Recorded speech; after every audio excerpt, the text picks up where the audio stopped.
ಕಿತ್ತೂರು ರಾಣಿ ಚೆನ್ನಮ್ಮ ವಸತಿ ಶಾಲೆಯಲ್ಲಿ ವಾರ್ಡನ್ ಆಗಿ ನೇಮಕಾತಿ ಹೊಂದಿರುವಂತಹ ಸಂದರ್ಭದಲ್ಲಿ ಹೊಸ ಒಂದು ವೇತನ ಆಯೋಗದ ಪ್ರಕಾರವಾಗಿ 2024 ಆಗಸ್ಟ್ ತಿಂಗಳಿಂದ ಅನ್ವಯವಾಗುವಂತೆ ಆರ್ಥಿಕವಾಗಿ ಅನ್ವಯವಾಗುವಂತೆ ಒಂದು ಹೊಸ ವೇತನ ಆಯೋಗ ಕೊಡಲ್ಪಟ್ಟಿರುವಂತದ್ದಾಗಿರ್ತದೆ. ಅದರ ಪ್ರಕಾರವಾಗಿ ಈಗ ಪ್ರಸ್ತುತ ನೇಮಕಾತಿ ಹೊಂದಿರುವಂತಹ ಸಂದರ್ಭದಲ್ಲಿ ವಾರ್ಡನ್ ಹುದ್ದೆಗೆ ಒಟ್ಟು ಎಷ್ಟು ಸ್ಯಾಲರಿ ದೊರೆಯುವಂಥದ್ದು, ಇದರಲ್ಲಿ ಕೆಲವೊಂದು ಕಡ್ಡಾಯವಾಗಿ ಮಾಡಬೇಕಾಗಿರುವಂತಹ ಕಡಿತಗಳು ಯಾವುವು, ನೆಟ್ ಆಗಿ ದೊರೆಯುವಂತಹ ಸ್ಯಾಲರಿಗೆ ಸಂಬಂಧಿಸಿರುವಂತಹ ಅಂಶವನ್ನ ಈ ವಿಡಿಯೋದಲ್ಲಿ ನೋಡ್ಕೊಂಡು ಬರೋಣ. ಪೂರ್ತಿಯಾಗಿರುವಂತಹ ವಿಡಿಯೋನ ವೀಕ್ಷಿಸಿ ಹಾಗೂ ಈ ವಿಡಿಯೋ ಇಷ್ಟ ಆದಲ್ಲಿ ಲೈಕ್ ಮಾಡಿ. ವಾರ್ಡನ್ ಹುದ್ದೆ ಅಥವಾ ನಿಲಯ ಪಾಲಕರ ಹುದ್ದೆಯ ವೇತನ ಶ್ರೇಣಿ ಯಾವುದು ಅಂದಾಗ ಪ್ರತಿಯೊಂದು ಹುದ್ದೆಗೂ ಸಹ ಒಂದು ವೇತನ ಶ್ರೇಣಿ ಇರುವಂತದ್ದು. ಆ ಒಂದು ವೇತನ ಶ್ರೇಣಿಯ ಪ್ರಕಾರವಾಗಿ ಅಲ್ಲಿ ಮೂಲ ವೇತನ ಮತ್ತು ಅದಕ್ಕೆ ದೊರೆಯುವಂತಹ ಇತರ ಅಲೋವೆನ್ಸ್ಗಳು ಸೇರಿಸಿ ಒಟ್ಟು ಸ್ಯಾಲರಿ ಬರುವಂತದ್ದಾಗಿರ್ತದೆ. ಮೊದಲು ಇಲ್ಲಿ ದೊರೆಯುವಂತಹ ವೇತನ ಶ್ರೇಣಿ ಯಾವುದು ಅಂದಾಗ ಇಲ್ಲಿರುವಂತಹ ವೇತನ ಶ್ರೇಣಿ ಈ ರೀತಿಯಾಗಿರುವಂತದ್ದಾಗಿದೆ. 44,425ರಿಂದ ಪ್ರಾರಂಭವಾಗುವಂಥದ್ದು. ಇದನ್ನ ಯಾವ ರೀತಿಯಾಗಿ ನೋಡ್ಕೊಳ್ಳೋದು ಅಂದಾಗ ಫಸ್ಟ್ ಟೈಮ್ ಇದೇ ತಿಂಗಳಲ್ಲಿ ಜಾಯ್ನ್ ಆಗಿದ್ದಾಗ ಮೂಲ ವೇತನ ಕೊಡುವಂಥದ್ದು 44,425 ರೂಪಾಯಿ ಕೊಡುವಂಥದ್ದು. ಇದು ವೇತನ ಶ್ರೇಣಿ ಇರುವಂಥದ್ದು. ಈ ಒಂದು ವೇತನ ಶ್ರೇಣಿಯಲ್ಲಿ ಮೂಲ ವೇತನ ಫಸ್ಟ್ ತಿಂಗಳಲ್ಲಿ ಜಾಯ್ನ್ ಆದಾಗ ಇಷ್ಟು ಕೊಡುವಂಥದ್ದಾಗಿರ್ತದೆ. ಇಲ್ಲಿ 1 ವರ್ಷ ಸೇವೆ ಸಲ್ಲಿಸಿ ಆದ ನಂತರ ವಾರ್ಷಿಕ ವೇತನ ಬಡ್ತಿಯ ದರ 1,125 ರೂಪಾಯಿ ಇರುವಂಥದ್ದು. ಹೀಗೆ 1,125 ರೂಪಾಯಿ ಅಂತೆ ಪ್ರತಿ ವರ್ಷ ಸತತ ಸೇವೆಯ ನಂತರ ವಾರ್ಷಿಕ ವೇತನ ಬಡ್ತಿ ದರ ಇರುವಂಥದ್ದು. ಇದು 47,800ರವರೆಗೆ ಈ ರೀತಿಯಾಗಿ ಕೊಡುವಂಥದ್ದು. ಯಾವಾಗ 47,800 ಮೂಲ ವೇತನ ತಲುಪುತ್ತೋ ಅದು ಆದ ನಂತರ ವಾರ್ಷಿಕ ವೇತನ ಬಡ್ತಿ ದರ 1,250 ರೂಪಾಯಿ ಇರುವಂಥದ್ದು. ಹೀಗೆ ಪ್ರತಿ ವರ್ಷ 1,250 ರೂಪಾಯಿ ವಾರ್ಷಿಕ ವೇತನ ಬಡ್ತಿ ದರ ಇರುವಂಥದ್ದು. ಇದು 52,800 ತಲುಪಿ ಆದ ನಂತರ 1,375 ರೂಪಾಯಿ ವಾರ್ಷಿಕ ವೇತನ ಬಡ್ತಿ ದರ ಇರುವಂಥದ್ದು ಆಗಿದೆ. ಇನ್ನು 58,300 ತಲುಪಿ ಆದ ನಂತರ ಮುಂದಿನ ವಾರ್ಷಿಕ ವೇತನ ಬಡ್ತಿ ದರ 1,500 ರೂಪಾಯಿ ಇರುವಂಥದ್ದು. ಇದು 64,300ರವರೆಗೆ ಕೊಡಲ್ಪಡುವಂತದ್ದಾಗಿರುತ್ತೆ. ನಂತರದ ವಾರ್ಷಿಕ ವೇತನ ಬಡ್ತಿ ದರ 1,650 ರೂಪಾಯಿ ಇರುವಂಥದ್ದು. ಇದು 74,200ರವರೆಗೆ ಕೊಡಲ್ಪಡುವಂತದ್ದಾಗಿರ್ತದೆ. ಇದು ಆದ ನಂತರ 1,900 ರೂಪಾಯಿ ವಾರ್ಷಿಕ ವೇತನ ಬಡ್ತಿ ದರ ಇರುವಂಥದ್ದು. ಇದು 83,700ರವರೆಗೆ ಕೊಡಲ್ಪಡುವಂಥದ್ದು ಆಗಿರ್ತದೆ. ಹೀಗೆ ಇದು ವೇತನ ಶ್ರೇಣಿ ಇರುವಂಥದ್ದು. ಇಲ್ಲಿ ವೇತನ ಶ್ರೇಣಿಗೆ ಸಂಬಂಧಿಸಿದಂತೆ ಕೆಲವೊಬ್ರು ಏನು ತಿಳ್ಕೊಳ್ತಾರೆ, ಹೊಸದಾಗಿ ಜಾಯ್ನ್ ಆಗಿರುವಂತಹ ಸಂದರ್ಭದಲ್ಲಿ ಇಲ್ಲಿಂದ ಪ್ರಾರಂಭದಿಂದ ಸ್ಟಾರ್ಟ್ ಆಗಿ 83,700ರವರೆಗೆ ಕೊಡಲ್ಪಡುವಂಥದ್ದು ಅಂತ ಹೇಳಿ ಆಗಿರ್ತದೆ. ಆದ್ರೆ ಹಾಗೆ ಇರೋದಿಲ್ಲ. ಇಲ್ಲಿ ಇದು ವೇತನ ಶ್ರೇಣಿ ಇರುವಂಥದ್ದು. ವೇತನ ಶ್ರೇಣಿಯಲ್ಲಿ ಮೂಲ ವೇತನ ಕೊಡಲ್ಪಡುವಂಥದ್ದಾಗಿರ್ತದೆ. ಇಲ್ಲಿ ಮುಂದೆ ಪ್ರತಿ ವರ್ಷ ಎಷ್ಟೆಷ್ಟು ಹೆಚ್ಚಳ ಆಗುವಂಥದ್ದಾಗಿರ್ತದೆ ಅನ್ನೋದಕ್ಕೆ ಸಂಬಂಧಿಸಿದಂತೆ ಇಲ್ಲಿ ತೋರಿಸುವಂಥದ್ದಾಗಿರ್ತದೆ. ಈ ಒಂದು ವೇತನ ಶ್ರೇಣಿಯನ್ನ ಶಾರ್ಟ್ ನಲ್ಲಿ ಈ ರೀತಿನೂ ಸಹ ಹಾಕೊಳ್ಬಹುದಾಗಿರುವಂಥದ್ದು. 44,425ರಿಂದ 83,700 ಅಂತ ಹೇಳಿ ಈ ರೀತಿ ಶಾರ್ಟ್ ನಲ್ಲೂ ಸಹ ಇದನ್ನ ಹಾಕೊಳ್ಳುವಂತದ್ದಾಗಿರುತ್ತೆ. ಇದು ತಿಳಿಸುವಂಥದ್ದು ವೇತನ ಶ್ರೇಣಿ ತಿಳಿಸುವಂಥದ್ದು ಆಗಿರುತ್ತೆ. ಈ ಒಂದು ವೇತನ ಶ್ರೇಣಿಯಲ್ಲಿ ಸ್ಯಾಲರಿ ಯಾವ ರೀತಿಯಾಗಿ ಕ್ಯಾಲ್ಕುಲೇಷನ್ ಆಗ್ತದೆ, ಎಷ್ಟು ಬರುತ್ತೆ ಅನ್ನೋದನ್ನ ನೋಡ್ಕೊಂಡು ಬರೋಣ. ಇಲ್ಲಿ ವಲಯವಾರು ಸಹ ವಿಭಾಗಗಳಿರುವಂತದ್ದಾಗಿರ್ತದೆ. ಎ ವಲಯ, ಬಿ ವಲಯ, ಸಿ ವಲಯ ಅಂತ ಹೇಳಿ ವಿಭಾಗ ಇರುವಂಥದ್ದು. ಗ್ರಾಮೀಣ ಪ್ರದೇಶಗಳೆಲ್ಲವೂ ಸಿ ವಲಯದಲ್ಲಿ ಇರುವಂಥದ್ದು. ಕೆಲವೊಂದು ನಗರ ಪ್ರದೇಶಗಳು ಬಿ ವಲಯದಲ್ಲಿ ಬರುವಂತದ್ದಾಗಿರ್ತದೆ. ಇಲ್ಲಿ ಬೆಂಗಳೂರು ಮಹಾನಗರ ಪಾಲಿಕೆ ಮತ್ತು ಅದರ ವ್ಯಾಪ್ತಿಗೆ ಒಳಪಡುವಂತಹ ಪ್ರದೇಶಗಳು ಎ ವಲಯದಲ್ಲಿ ಬರುವಂತದ್ದಾಗಿರ್ತದೆ. ಆ ಒಂದು ಕರ್ತವ್ಯ ನಿರ್ವಹಿಸುವಂತ ಸ್ಥಳದ ಆಧಾರದ ಮೇಲೆ ಎ, ಬಿ, ಸಿ ವಲಯ ಅಂತೇಳಿ ವಿಭಾಗಿಸಿರುವಂತದ್ದಾಗಿರ್ತದೆ.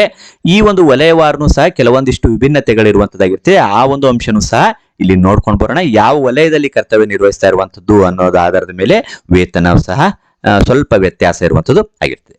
ಇಲ್ಲಿ ಮೂಲ ವೇತನ ನಾವು ಈಗಾಗಲೇ ವೇತನ ಶ್ರೇಣಿಯಲ್ಲಿ ನೋಡ್ಕೊಂಡು ಬಂದಿದ್ದೇವೆ. ವೇತನ ಶ್ರೇಣಿಯಲ್ಲಿ ಇರುವಂತಹ ಮೂಲ ವೇತನ ಇರುವಂತದ್ದು ಪ್ರಾರಂಭದಲ್ಲಿ ಜಾಯ್ನ್ ಆದಾಗ 44,425 ರೂಪಾಯಿ ಮೂಲ ವೇತನ ಇರುವಂತದ್ದು. ಯಾವುದೇ ವಲಯದಲ್ಲಿರಲಿ, ಎ ವಲಯ ಇರಲಿ, ಬಿ ವಲಯ ಇರಲಿ, ಸಿ ವಲಯ ಇರಲಿ, ಎಲ್ಲರಿಗೂ ಸಹ ಮೂಲ ವೇತನ ಒಂದೇ ರೀತಿಯಾಗಿರುವಂತದ್ದು 44,425 ರೂಪಾಯಿ ಮೂಲ ವೇತನ ಇರುವಂತದ್ದು. ಇಲ್ಲಿ 1 ವರ್ಷ ಸೇವೆ ಸಲ್ಲಿಸಿ ಆದ ನಂತರ ಇದಕ್ಕೆ ಇರುವಂತಹ ಒಂದು ವಾರ್ಷಿಕ ವೇತನ ಬಡ್ತಿ ದರ ಸೇರಿಸಿ ಪ್ಲಸ್ ಮಾಡಿ ಮತ್ತೆ ಮೂಲ ವೇತನ ಫಿಕ್ಸ್ ಆಗುವಂತದ್ದು ಆಗಿರ್ತದೆ. ಈ ಮೂಲ ವೇತನಕ್ಕೆ ಏನ್ ಕೊಡಲ್ಪಡುತ್ತೆ ಅಂತ ಹೇಳಿದಾಗ ಫಸ್ಟ್ ನಲ್ಲಿ ದೊರೆಯುವಂಥದ್ದು ತುಟ್ಟಿ ಭತ್ಯೆ, DA ಅಂತ ಹೇಳಿ ಕರೆಯುವಂತದ್ದಾಗಿರ್ತದೆ. ಡೇರೆನ್ಸ್ ಅಲೋವೆನ್ಸ್ ಅಂತ ಹೇಳಿ ಕರೆಯುವಂಥದ್ದು. ಈ ತುಟ್ಟಿ ಭತ್ಯೆ ದರವು ಪರಿಷ್ಕೃತಗೊಳ್ತಾ ಇರುವಂತದ್ದಾಗಿರ್ತದೆ. ಪ್ರತಿ 6 ತಿಂಗಳಿಗೊಮ್ಮೆ ಪರಿಷ್ಕೃತಗೊಳ್ಳುವಂಥದ್ದು ಸಹ ಆಗಿರ್ತದೆ. ಪ್ರಸ್ತುತ ಇರುವಂತಹ ತುಟ್ಟಿ ಭತ್ಯೆ ದರ 8.5% ತುಟ್ಟಿ ಭತ್ಯೆ ಇರುವಂಥದ್ದು. ಈ 8.5 ಯಾವ ರೀತಿಯಾಗಿ ಕ್ಯಾಲ್ಕುಲೇಷನ್ ಮಾಡ್ಕೊಳ್ಳೋದು ಅಂದಾಗ ಈ ಮೂಲ ವೇತನ ಇರುವಂಥದ್ದು. ಮೂಲ ವೇತನಕ್ಕೆ 44,425ಕ್ಕೆ 8.5% ಕ್ಯಾಲ್ಕುಲೇಷನ್ ಮಾಡ್ಕೊಂಡಾಗ 100ಕ್ಕೆ 8.5 44,425ಕ್ಕೆ ಎಷ್ಟು ಅನ್ನೋ ರೀತಿಯಲ್ಲಿ ಕ್ಯಾಲ್ಕುಲೇಷನ್ ಮಾಡ್ಕೊಂಡಾಗ ಬರುವಂಥದ್ದು ಎಷ್ಟಾಗಿರ್ತದೆ, ತುಟ್ಟಿ ಭತ್ಯೆ 3776 ರೂಪಾಯಿ ಆಗುವಂಥದ್ದು. ಇದು ಎ ಇರಲಿ, ಬಿ ಇರಲಿ, ಸಿ ವಲಯ ಇರಲಿ, ಎಲ್ಲ ವಲಯಕ್ಕೂ ಸಹ ತುಟ್ಟಿ ಭತ್ಯೆ ಇಷ್ಟೇ ಇರುವಂಥದ್ದು. ತುಟ್ಟಿ ಭತ್ಯೆ ಸಾಮಾನ್ಯವಾಗಿ ವರ್ಷದಲ್ಲಿ 2 ಬಾರಿ ಪರಿಷ್ಕೃತಗೊಂಡು ಹೆಚ್ಚಳಗೊಳಿಸಿ ಆದೇಶ ಮಾಡುವಂತದ್ದಾಗಿರುತ್ತೆ. ಇದು ಜನವರಿ ತಿಂಗಳಿಂದ ಅನ್ವಯವಾಗುವಂತೆ ಮಾರ್ಚ್ ಅಥವಾ ಏಪ್ರಿಲ್ ತಿಂಗಳಲ್ಲಿ ಹೊಸದಾಗಿರುವಂತಹ ಪರಿಷ್ಕೃತ ಆದೇಶ ಹೊರಡಿಸುವಂತದ್ದಾಗಿರುತ್ತೆ. ಎರಡನೇದಾಗಿ ಇಲ್ಲಿ ಜುಲೈ ತಿಂಗಳಿಂದ ಅನ್ವಯವಾಗುವಂತೆ ಅಕ್ಟೋಬರ್ ಅಥವಾ ನವೆಂಬರ್ ತಿಂಗಳಲ್ಲಿ ಆದೇಶ ಹೊರಡಿಸುವಂತದ್ದಾಗಿರ್ತದೆ. ಇದು ಕಂಪಲ್ಸರಿ ಅಂತ ಇರೋದಿಲ್ಲ, ಇಲ್ಲಿ ಸಾಮಾನ್ಯವಾಗಿ ಹೊರಡಿಸುವಂತ ಆದೇಶ ಆಗುವಂಥದ್ದು ಆಗಿರ್ತದೆ. ಈಗ ಇರುವಂತಹ ತುಟ್ಟಿ ಭತ್ಯೆ ದರ ಈ 8.5 ಆಗಿರುವಂಥದ್ದು. ಮುಂದೆ ಹೆಚ್ಚಳ ಆದಾಗ ಎಷ್ಟು ಹೆಚ್ಚಳ ಆಗಿರ್ತದೆ ಅದನ್ನ ಹಾಕಿ ಕ್ಯಾಲ್ಕುಲೇಷನ್ ಮಾಡ್ಕೊಳ್ಬೇಕಾಗಿರುವಂತದ್ದಾಗಿರ್ತದೆ. ಇನ್ನು ತುಟ್ಟಿ ಭತ್ಯೆ ಆದ ನಂತರ HR ಹೌಸ್ ರೆಂಟ್ ಅಲೋನ್ಸ್, ಮನೆ ಬಾಡಿಗೆ ಭತ್ಯೆ ಅಂತ ಹೇಳಿ ದೊರೆಯುವಂತದ್ದಾಗಿರ್ತದೆ.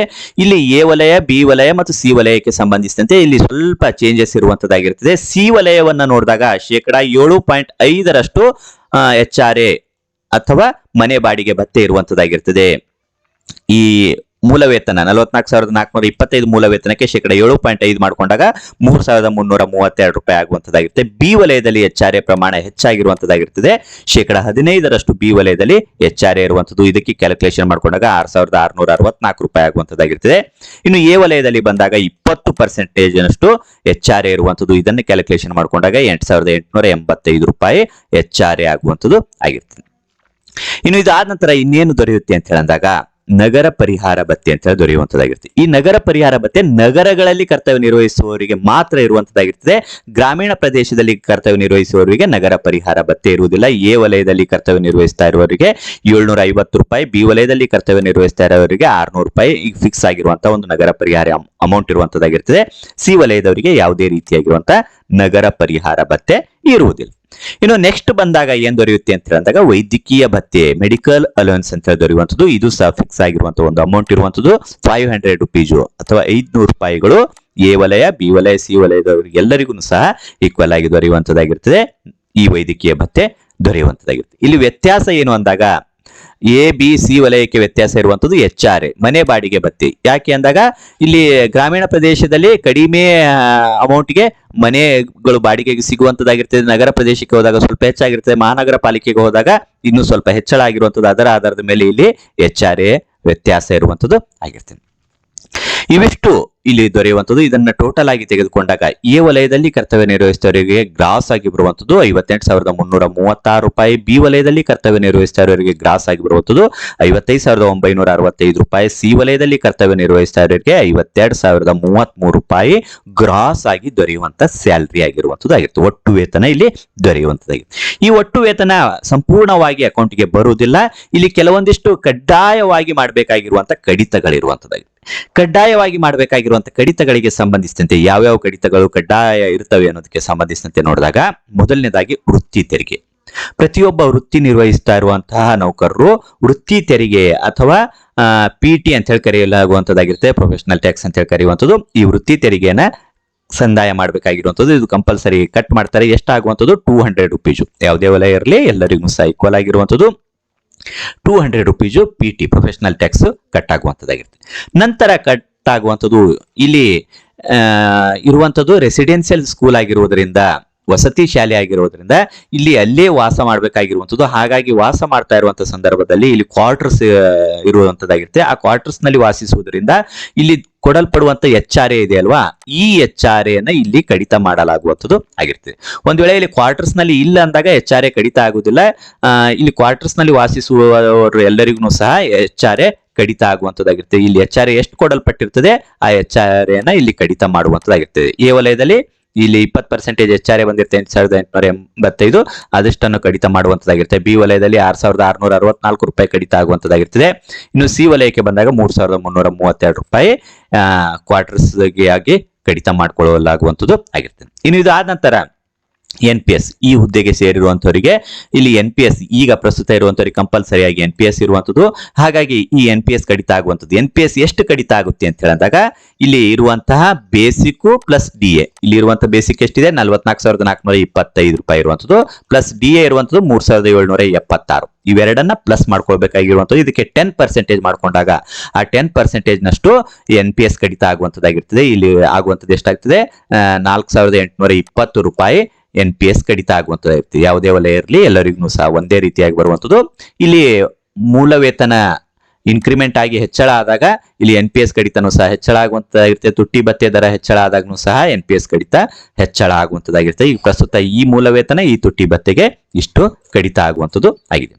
ಇನ್ನು ನೆಕ್ಸ್ಟ್ ಬರುವಂಥದ್ದು ಈ ಕ್ವಾರ್ಟರ್ಸ್ ನಲ್ಲಿ ವಾಸಿಸುವುದರಿಂದ ಇಲ್ಲಿ ಎಲೆಕ್ಟ್ರಿಕಲ್ ಬಿಲ್ ಬರುವಂತದ್ದಾಗಿರ್ತದೆ. ಆ ಎಲೆಕ್ಟ್ರಿಕ್ ಬಿಲ್ ಶೇರಿಂಗ್ ರೀತಿಯಲ್ಲಿ ಇರುವಂತದ್ದಾಗಿರ್ತದೆ. ಅದರ ಒಂದು 10% ನಷ್ಟು ಅಮೌಂಟ್ ಇಲ್ಲಿ ಕಡಿತ ಮಾಡುವಂತದ್ದಾಗಿರ್ತದೆ. ಹಾಗಾಗಿ ನಾವು ಒಂದು 200 ರೂಪಾಯಿ ಎವರೇಜ್ ಆಗಿ ತೆಗೆದುಕೊಂಡಿರುವಂತದ್ದು. ಕೆಲವೊಂದು ಟೈಮ್ ನಲ್ಲಿ ಈ ಒಂದು ಎಲೆಕ್ಟ್ರಿಕ್ ಬಿಲ್ ನಲ್ಲಿ ವ್ಯತ್ಯಾಸ ಇರಬಹುದಾಗಿರುವಂತದ್ದಾಗಿರ್ತದೆ. ಈ 200 ರೂಪಾಯಿಗಳು ಇಲ್ಲಿ ಕಡಿತ ಆಗುವಂತದ್ದಾಗಿರುತ್ತೆ. ಇದರಲ್ಲಿ ಸ್ವಲ್ಪ ವ್ಯತ್ಯಾಸ ಇರಬಹುದು. ಕೆಲವೊಂದು ಏರಿಯಾಗಳಲ್ಲಿ ಕೆಲವೊಂದು ಪ್ರದೇಶಗಳಲ್ಲಿ ವಿಭಿನ್ನ ಆಗಬಹುದಾಗಿರುವಂತದ್ದಾಗಿರ್ತದೆ. ಇಲ್ಲಿ ಒಂದು ಅಂದಾಜಾಗಿ 200 ರೂಪಾಯಿಗಳು ಅಷ್ಟು ಎಲೆಕ್ಟ್ರಿಕ್ ಬಿಲ್ ಕಡಿತ ಆಗುವಂತದ್ದಾಗಿರ್ತದೆ. ಇವಿಷ್ಟು ಕಡ್ಡಾಯವಾಗಿ ಆಗುವಂತ ಕಡಿತಗಳು. ಒಟ್ಟು ಕಡಿತಗಳಿಗೆ ಸಂಬಂಧಿಸಿದಂತೆ ನೋಡಿದಾಗ ಎ ವಲಯದಲ್ಲಿ 14,105 ರೂಪಾಯಿ, ಬಿ ವಲಯದಲ್ಲಿ 11,884 ರೂಪಾಯಿ, ಸಿ ವಲಯದಲ್ಲಿ 8,552 ರೂಪಾಯಿ ಕಡ್ಡಾಯವಾಗಿ ಆಗುವಂತ ಕಡಿತಗಳಾಗುವಂಥದ್ದು ಆಗಿರ್ತದೆ. ಇವಿಷ್ಟು ಕಡಿತ ಆದ ನಂತರ ನೆಕ್ಸ್ಟ್ ನೆಟ್ ಆಗಿ ಬರುವಂತ ಸ್ಯಾಲರಿ ಎಷ್ಟು ಅಂತ ಹೇಳಿ ನೋಡಿದಾಗ ಎ ವಲಯದಲ್ಲಿ ಕರ್ತವ್ಯ ನಿರ್ವಹಿಸ್ತಾ ಇರುವಂತ ಸಂದರ್ಭದಲ್ಲಿ ಎಷ್ಟು ಬರುತ್ತೆ ಅಂತ ಹೇಳಿದಾಗ 58,336 ರೂಪಾಯಿ ಗ್ರಾಸು ಕಡಿತ 14,105 ರೂಪಾಯಿ, ನೆಟ್ ಆಗಿ ಬರುವಂತ ಸ್ಯಾಲರಿ 44,231 ರೂಪಾಯಿ ಆಗಿರುವಂತದ್ದಾಗಿದೆ. ಇನ್ನು ಬಿ ವಲಯದಲ್ಲಿ ಕರ್ತವ್ಯ ನಿರ್ವಹಿಸ್ತಾ ಇರುವಂತ ಸಂದರ್ಭದಲ್ಲಿ ಒಟ್ಟಾಗಿರುವಂತಹ ಸ್ಯಾಲರಿ 55,965 ರೂಪಾಯಿ, ಕಡಿತ ಇರುವಂತಹ 11,884 ರೂಪಾಯಿ, ನೆಟ್ ಆಗಿ ಬರುವಂತಹ ಸ್ಯಾಲರಿ 44,081 ರೂಪಾಯಿ ಆಗುವಂತದ್ದಾಗಿದೆ. ಇನ್ನು ಸಿ ವಲಯದಲ್ಲಿ ಕರ್ತವ್ಯ ನಿರ್ವಹಿಸ್ತಾ ಇರುವಂತವರಿಗೆ ಗ್ರಾಸ್ ಆಗಿರುವಂತಹ ಸ್ಯಾಲರಿ 52,033 ರೂಪಾಯಿ, ಕಡಿತ ಇರುವಂತದ್ದು 8,552 ರೂಪಾಯಿ, ನೆಟ್ ಆಗಿ ಬರುವಂತಹ ಸ್ಯಾಲರಿ 43,481 ರೂಪಾಯಿಗಳು ಆಗಿರುವಂತದ್ದಾಗಿದೆ. ಈ ರೀತಿ ಕಡಿತಕ್ಕೆ ಸಂಬಂಧಿಸಿದಂತೆ, ಒಟ್ಟು ಸ್ಯಾಲರಿಗೆ ಸಂಬಂಧಿಸಿದಂತೆ, ನೆಟ್ ಆಗಿ ಬರುವಂತಹ ಸ್ಯಾಲರಿಗೆ ಸಂಬಂಧಿಸಿದಂತೆ ಇಲ್ಲಿ ಕ್ಯಾಲ್ಕುಲೇಷನ್ ಮಾಡ್ಕೊಂಡು ಬರುವಂತದ್ದಾಗಿರುತ್ತೆ. ಇಲ್ಲಿ ಮೂಲ ವೇತನ ಹೆಚ್ಚಳ ಆದಾಗ, DA ಹೆಚ್ಚಳ ಆದಾಗ ಈ ಒಂದು ಅಂಶ ಸಹ ಹೆಚ್ಚಳ ಆಗ್ತದೆ. ಇಲ್ಲಿ NPS ಕಡಿತವೂ ಸಹ ಹೆಚ್ಚಳ ಆಗುವಂತದ್ದಾಗಿರ್ತದೆ. ಅವುಗಳಿಗೆ ಸಂಬಂಧಿಸಿದಂತೆ ಮುಂದೆ ನೀವು ಕ್ಯಾಲ್ಕುಲೇಷನ್ ಮಾಡಿ ನೋಡ್ಕೊಳ್ಬಹುದಾಗಿರುವಂತದ್ದಾಗಿದೆ. ಇಲ್ಲಿ ಸ್ಯಾಲರಿ ಯಾವ ರೀತಿಯಾಗಿ ಕ್ಯಾಲ್ಕುಲೇಷನ್ ಮಾಡ್ಕೊಳ್ಳೋದು ಮತ್ತು ನಿಲಯ ಪಾಲಕರು ಅಥವಾ ವಾರ್ಡನ್ ಹುದ್ದೆಗೆ ಪ್ರಥಮವಾಗಿ ಸೇವೆಗೆ ಸೇರಿರುವಂತಹ ಸಂದರ್ಭದಲ್ಲಿ ಎಷ್ಟು ಸ್ಯಾಲರಿ ದೊರೆಯುತ್ತೆ ಅನ್ನೋದಕ್ಕೆ ಸಂಬಂಧಿಸಿದಂತೆ ನಾವು ಇಲ್ಲಿ ನೋಡ್ಕೊಂಡು ಬಂದಿರುವಂತದ್ದಾಗಿರ್ತದೆ. ಇತರ ಹುದ್ದೆಗಳಿಗೆ ಸಂಬಂಧಿಸಿದಂತೆ ಮೂಲ ವೇತನ, ಗ್ರಾಸ್ ಆಗಿ ದೊರೆಯುವಂತ ಸ್ಯಾಲರಿ, ನೆಟ್ ಆಗಿ ದೊರೆಯುವಂತ ಸ್ಯಾಲರಿಯ ವಿಡಿಯೋಗಳನ್ನು ನಾವು ಸಿದ್ಧಪಡಿಸಿರುವಂತದ್ದಾಗಿದೆ. ಅವುಗಳನ್ನು ವೀಕ್ಷಿಸಬೇಕಂದಲ್ಲಿ ಡಿಸ್ಕ್ರಿಪ್ಷನ್ ಬಾಕ್ಸ್ ನಲ್ಲಿ ಮತ್ತು ಈ ವಿಡಿಯೋದ ಕೊನೆಯಲ್ಲೂ ಸಹ ಪ್ಲೇ ಲಿಸ್ಟ್ ಲಿಂಕ್ ಕಾಣಿಸ್ತಾ ಇರ್ತದೆ. ಅವುಗಳನ್ನು ವೀಕ್ಷಣೆ ಮಾಡ್ಕೊಂಡು ಬರಬಹುದಾಗಿರುವಂತದ್ದು. ಹೊಸದಾಗಿ ಹುದ್ದೆಗೆ ಪ್ರಿಪರೇಷನ್ ಮಾಡ್ಕೊಳ್ತಾ ಇರುವಂತವರು ಸಹ ಮೂಲ ವೇತನ ಎಷ್ಟಿರುತ್ತೆ, ಸ್ಯಾಲರಿ ಯಾವ ರೀತಿಯಾಗಿ ಕ್ಯಾಲ್ಕುಲೇಷನ್ ಮಾಡ್ಕೊಳ್ಬಹುದು, ವಿವಿಧ ಹುದ್ದೆಗಳನ್ನ ಇಲ್ಲಿ ನೀವು ನೋಡ್ಕೊಳ್ಬಹುದಾಗಿರುವಂತದ್ದಾಗಿರ್ತದೆ. ಈ ವಿಡಿಯೋ ನಿಮಗೆ ಇಷ್ಟ ಆದಲ್ಲಿ ಲೈಕ್ ಮಾಡಿ. ಮತ್ತೆ ಮುಂದಿನ ಭಾಗದಲ್ಲಿ ಭೇಟಿಯಾಗೋಣ. ಧನ್ಯವಾದಗಳು.